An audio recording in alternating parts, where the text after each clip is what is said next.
friends, welcome to Yalini Samaiyal. இன்னைக்கு Yalini Samaiyalல Kovakkai Fry எப்படி பண்றதுன்னு பார்க்கலாம். அதுக்கு முன்னாடி நம்ம சேனலை ஃபர்ஸ்ட் டைம் பார்க்குறவங்க subscribe பண்ணிக்கோங்க.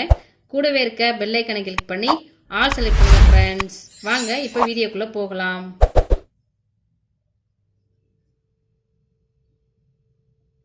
நம்ம இன்னைக்கு கோவக்காய் வந்து 400 கிராம் எடுத்துருக்கோம்.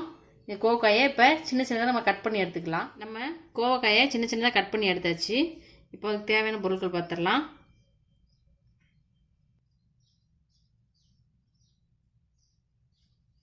காரத்துக்கு 2 ஸ்பூன் மிளகாத்தூள் எடுத்திருக்கேன், கொஞ்சமாக மஞ்சள்தூள், காய்க்கு தேவையான அளவு உப்பு, கொஞ்சமாக கரம் மசாலா, தாளிக்கிறதுக்கு கடுகு, கறிவேப்பிலை. வாங்க இப்போ எப்படி பண்ணுறதுன்னு பார்க்கலாம். இப்போது நம்ம காயை ஃப்ரை பண்ணுறதுக்கு தேவையான அளவு எண்ணெய் சேர்த்துடலாம். எண்ணெய் காஞ்சிச்சு. நம்ம எடுத்து வச்ச கருவேப்பிலை, கடுகு ரெண்டையும் உள்ளே சேர்த்துடலாம். கடுகு கருவேப்பிலையும் நல்லா பொரியட்டும்.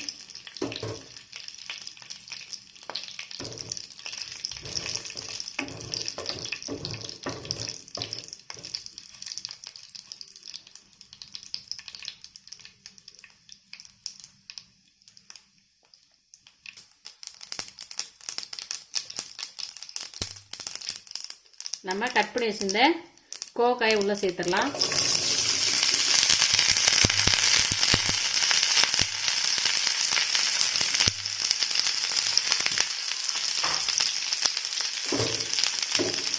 நல்லா அந்த எண்ணெயோட மிக்ஸ் ஆகி வர மாதிரி எல்லாத்தையும் ஒரு தடவை நல்லா பிரட்டி விட்டுருங்க.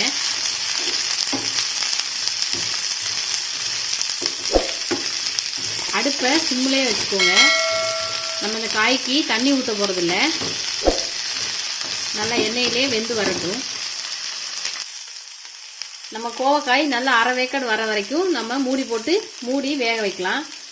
அப்பப்போ திறந்து கிளறி மட்டும் விடுங்க. காய் நல்லா அரை வேக்காடு வெந்துருச்சு. இப்போ நம்ம எடுத்து வச்ச மசாலாக்கெல்லாம் உள்ளே சேர்த்துடலாம்.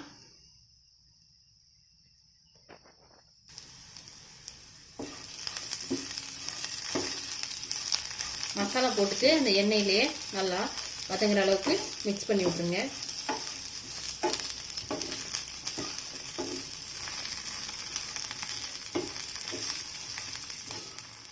அவ்வளோதான், நம்ம கோவக்காய் பொரியல் அண்ட் ஃப்ரை ரெடி ஆயிடுச்சு. இந்த வீடியோ உங்களுக்கு பிடிச்சிருந்துச்சு அப்படின்னா நம்ம சேனலுக்கு சப்ஸ்கிரைப் பண்ணுங்க ஃப்ரெண்ட்ஸ். நம்ம கமெண்ட் பாக்ஸில் வந்து கமெண்ட் பண்ணுங்க. Thank you for watching.